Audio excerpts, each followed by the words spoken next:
All right, guys, girls, ladies, women, and children. Got Mr. Caleb working with us today. Does a great job. We are at actually my neighbor's. So it's a real simple job. I had to grab something, so I just hopped across the street and was able to grab a couple parts I needed. I wanted to go through this job. There's some things I want you to, I'm thinking about you guys. And so for one thing, you know how you use a tool? This, I think this is called a bearing blaster. I've talked about it before, but I tell you what, this thing is amazing. The reason it's so amazing is because I didn't know until I got here, and I made an executive decision. Now, I normally would never do this, but the track, the door manufacturer, everything is identical. Even the color is identical. So I left the track. The track is in really good shape, but of course, Wayne Dalton had to change things on me, which now they're using this weird bracket. And as you can see, I'm going to show you up here.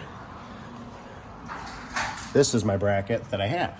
So that's where that bearing blaster comes in really handy to knock that thing out. And I don't really have two hands to show you, otherwise I would.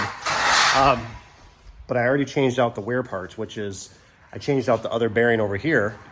So that's going to be brand new for them. The track is fine. The track is in really good shape. So the bearing blaster works awesome. I believe I get them from Service Spring.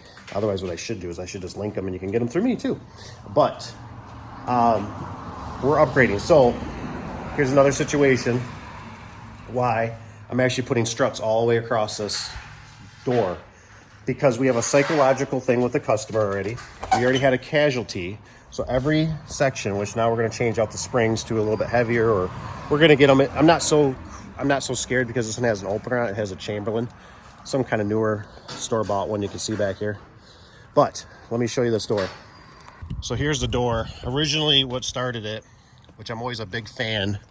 I'm always a big fan of having two springs, right? So this had one big spring. That big spring broke. The casualty started with, obviously, it demolished the top panel. I don't know which one has. This is one. So the top panel started ripping. It's all bowed in, and it had a cascading effect, right? Now, if this door would have had a middle strut, it might have been saved to some degree. So we're going to strut the whole thing. Also, the thing is, that's west. So when the winds come over the tree lines here, I mean, this door can get a lot of wind. And it's a little door. It's probably fine with two struts.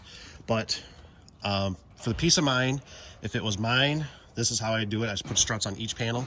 It's going to make it more rigid. It should last longer. And I think the customer will be happy with it. So I just wanted to show you a couple things with this job that we're doing. Like I said, we're getting struts on every one. And I very, very rarely ever reuse the track. It's a no-no. If you're a beginner, don't do it, because you'll screw yourself. It costs way too much time to adjust it and stuff. Just trash it, go with new. You'll be a lot better off. So anyways, it's my little tip for the day. Hope you guys have a great day. Take care. Oh, and this one's getting two springs, so it'll be better for the customer. Have a great day. We'll see you.